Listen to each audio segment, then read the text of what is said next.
अब बहुत ज़्यादा पाठशाला में बच्चे जाते हैं, तो पाठशाला में जब पूछते हैं तब तो अनादि निधन वस्तुएं बोलते हैं, और स्कूल में जाते हैं तो बिग बैंग बोलते हैं। मानते क्या हैं? मानते कुछ भी नहीं, दोनों ही नहीं मानते हैं। और मुक्ति मार्ग का प्रारंभ सम्यक दर्शन से होता है, और सम्यक दर्शन माने मानना। एक बड़ी अद्भुत बात है जैन दर्शन के संबंध में। जैन दर्शन में मानने के लिए नहीं कहा गया कि तुम मानो हम भगवान हैं, ये तुम मानो, 6 द्रव्य होते हैं ये तुम मानो, मानने के लिए नहीं कहा गया।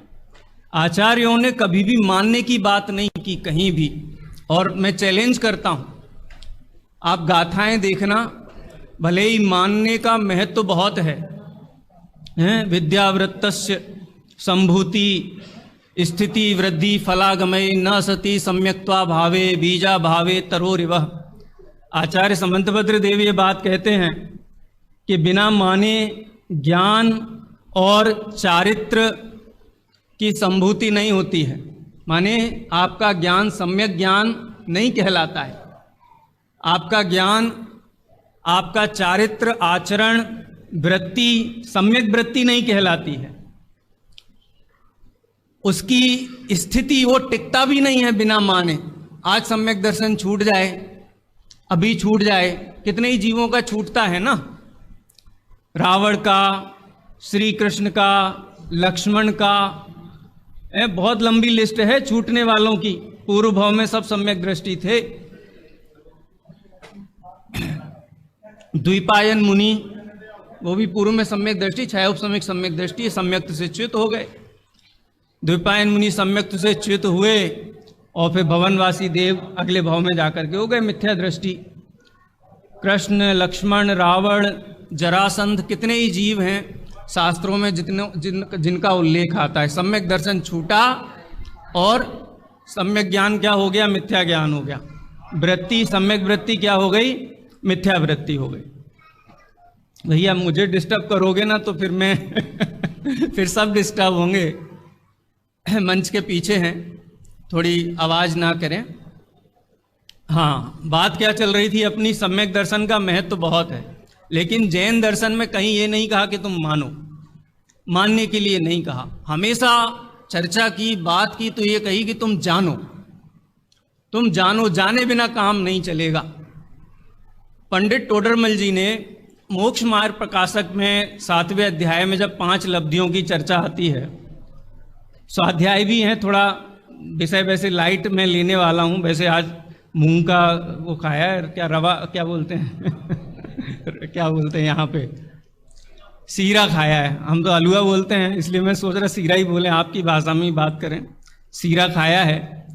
अब वो सीरा आपको सहयोग करे या आपके प्रति विद्रोह करे, आप संभालना उसको, सीरे को। पंडित टोडरमल जी ने 5 लब्धियों के प्रकरण में ये प्रश्न उत्पन्न किया, वहाँ प्रश्न उपस्थित किया कि करण लब्धि में जाने के लिए क्या करें, क्या करें जिससे हम करण लब्धि में चले जाएं। प्रायोगिक लब्धि का मार्ग तो विकल्प पूर्वक है, आपने बताया, हमने अनुसरण किया, फॉलो किया। करण लब्धि के लिए क्या करें? तो पंडित साहब कहते हैं कि बुद्धिपूर्वक उद्यम तो इतना ही है कि स्वयं को तद्रूप होकर के जाने, माने आपका जो ज्ञान का व्यापार है, विकल्पात्मक व्यापार है, वो आपको छोड़ना पड़ेगा। वो छूटने के बाद करण लब्धि होती है। स्वपर प्रकाशक पना चलता है, लेकिन श्रद्धान के लिए आप बुद्धिपूर्वक कुछ नहीं कर सकते। जिन शासन में जानना तो बुद्धिपूर्वक, विकल्प पूर्वक करना है, जिसको हम शास्त्र स्वाध्याय बोलते हैं, लेकिन मानना सहज होता है। हमको सम्यक दर्शन की महिमा बहुत है। सम्यक दर्शन हो जाए, हम कहें कि आप मान लो आप जीव हो, आप मान लो कि देह से भिन्न हो, आप मान लो 148 कर्मों से भिन्न हो, 148 उत्तर प्रकृतियों से भिन्न हो, मोह राग द्वेष से भिन्न हो, आप मान लो, हम कह रहे हैं मान लो प्रकाश, मान लो कि भैया आपके कहने से मानना होता नहीं है ना। मानना सीधी प्रक्रिया है ही नहीं। जानने का महत्व है, जिन शासन में जानने का उपदेश दिया गया है, और जब तक ये ठीक से जानता नहीं है तब तक इसका मानना भी टेढ़ा मेढ़ा उल्टा सीधा चलता रहता है। जब जान लेता है तो सब सही हो जाता है। इसीलिए बुद्धिपूर्वक उद्यम तो जानने का ही करना है। सही जान लोगे तो मान तो अपने आप लोगे। सामने एक गिलास रखा हुआ है, बढ़िया रबड़ी केसर वाली आपने ऑर्डर की थी और टेबल पे आकर के रख दिए। आपका दोस्त एक बगल में बैठा हुआ था, दूर में चेयर लगा करके, वो देख रहा था उसको, आपने देखा कि इसकी नज़र है रबड़ी पे। आपने सोचा कि थोड़ा एक चक्कर लगा के आता हूँ, फिर आराम से उसका आस्वादन करूँगा। थोड़ा खड़े हुए, हाथ वाथ धोए, थोड़ा आकर के बैठे, और फिर वो सोचा कि अब इसका आस्वादन लिया जाए। वो दोस्त वहाँ से बोला, अरे वो मत पीना। क्यों? क्योंकि उसमें मक्खी पड़ी हुई है। दोस्त कह रहा है मक्खी, बोले कसम खाता हूँ इसमें मक्खी पड़ी हुई है। अब वो इतनी दूरी पे रखी हुई, गिलास दिख नहीं रहा है उसमें है क्या। तो अब वो उसकी बात सुनता है दोस्त की, लेकिन वो ध्यान नहीं देता है। तो कहते तुम मेरी बात सुन नहीं रहे हो। बोले सुन रहा हूं ना, लेकिन तुम फिर रबड़ी की तरफ क्यों देखे जा रहे हो? उसको देखो मत, वो ग्रहण करने योग्य नहीं है, मक्खी पड़ी हुई है उसमें। बोलो मक्खी पड़ी हुई है, ये बात कही जा रही है, इसका आग्रह किया जा रहा है कि तुम मान लो। अब वो दोस्त बहुत पक्का है, और मैं उसको कहूँ कि नहीं नहीं झूठ बोलते हो, ये भी नहीं कहा जाता। तो कहते हाँ हाँ ठीक है आपकी बात बराबर है, लेकिन मन में उसके निरंतर यही चल रहा है कि ये कुछ ना कुछ इसमें गड़बड़ है, ये मुझे इसका स्वाद नहीं लेने देना चाहता है, इसलिए ये बात कर रहा है। मानने को तैयार नहीं होते हैं। लेकिन जैसे ही वो गिलास उठा करके हाथ में आया और मक्खी दिखाई दी, बोलो अब क्या कहने की जरूरत है? मानने के लिए क्या करना है? मानने के लिए कुछ नहीं करना है, आप स्वयं ही उस बात को मान लोगे। क्यों? उसने कहा इसलिए।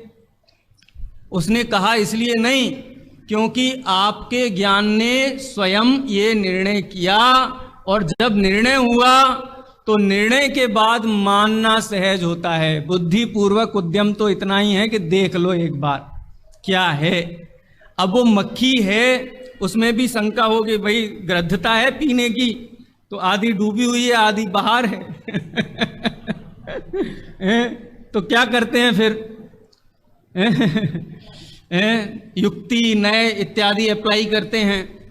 समझ लो कि चम्मच मंगाएंगे, फिर उलट पलट के देखेंगे, फिर भी विश्वास नहीं होगा, फिर एक प्लेट मंगाएंगे, उस पर डाल के उसका डिसेक्शन करके देखेंगे, और जब ये निश्चित हो जाएगा। देखो, जब तक ज्ञान में निर्मलता नहीं आएगी तब तक मानना नहीं होगा। इसलिए क्या करें कि देखो, आचार्यों ने तो आज्ञा दी, और गुरुदेव श्री का तो हजारों बार आपने प्रवचन सुना होगा। वीडियो प्रवचन एकमात्र उपलब्ध है। कौन सी गाथा पे? कौन सी गाथा पे वीडियो प्रवचन? वैसे तो और भी होंगे, लेकिन मेरे नॉलेज में वही प्रवचन है जो केन्या में हुए थे, नैरोबी में हुए थे। कौन सी गाथा पे सिद्धेश भाई? सिद्धेश बोल जाता हूं मैं, यस ना, यस। पापा को भी मैं कई बार बोलता हूं कि सिद्धेश कैसे हैं सिद्धेश भाई? यस, वो हर बार करेक्ट कराते हैं, यस नाम है। गुरुदेव श्री के नैरोबी में प्रवचन है 17वीं 18वीं गाथा पे। 17वीं 18वीं गाथा में भी आचार्य कुंद कुंद देव ने यही बात कही। कौन सी?